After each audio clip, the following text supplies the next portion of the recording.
Apa itu ilmu parenting? Yang penting ibunya bahagia, yang penting suami membahagiakan istri. Karena kalau istri bahagia, parentingnya bagus, anak juga jadi baik. Bener nggak ya? Seperti itu. Mari kita bahas. Yang pertama, jangan pernah menggantungkan kebahagiaan kepada orang lain. Pernah nggak dengar pernyataan ini? Pernah dong ya. Kenapa demikian? Ya walaupun tanggung jawab suami membahagiakan istri, bukan berarti kita menggantungkan sepenuhnya kebahagiaan pada pasangan kita. Pasangan hanya menambah volume kebahagiaan yang kita punya. Jadi yuk belajar dulu membahagiakan diri sendiri. Yang kedua, vibrasi ibu itu memang sangat mempengaruhi si anak. Misal ketika ibu lagi cemas, takut, marah, itu anak akan ikut merasakan vibrasi itu. Anak bisa jadi tiba-tiba nangis, tiba-tiba merasa nggak nyaman, karena tadi pengaruh dari vibrasi si ibu.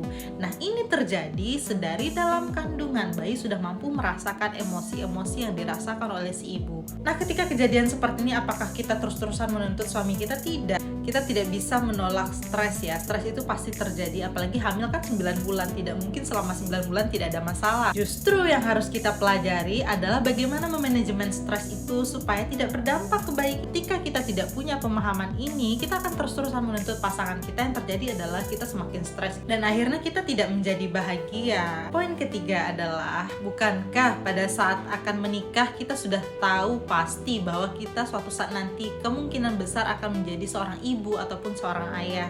Menyadari bahwa kita akan menjadi seorang ibu, kita tentu sudah mendapat kabar, cerita, melihat ya kan dari kejadian tetangga, mana bayi punya fase ia akan menangis karena bahasa pertama dia menangis, kemudian mungkin kita akan terbangun di tengah malam, atau mungkin dia masuk ke fase dia yang baru bisa bergerak, dia akan terus-terusan bergerak, berjalan, membuat kita merasa capek.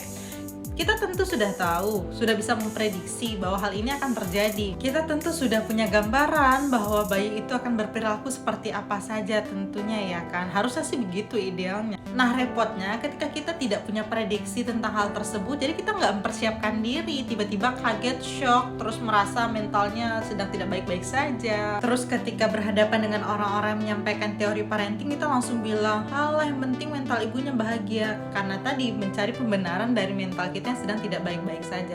Please jangan demikian. Aku setuju bahwa kita perlu punya mental yang baik supaya anak kita juga menjadi pribadi yang lebih baik, karena tadi ngaruh banget kan vibrasi si ibu. Tapi caranya adalah dengan kita tahu dulu, kita punya pengetahuan dulu, kita mempersiapkan diri dulu, kita tahu nih bahwa kita akan menjadi ibu, bayi itu akan seperti apa, pertumbuhannya akan seperti apa. Nah, di dalam proses itulah kita tetap berusaha membangun kewarasan diri kita. Bukan berarti kita membenarkan bahwa kita harus waras dulu, anak ya udahlah belakangan, dan kewarasan kita ini bergantung kepada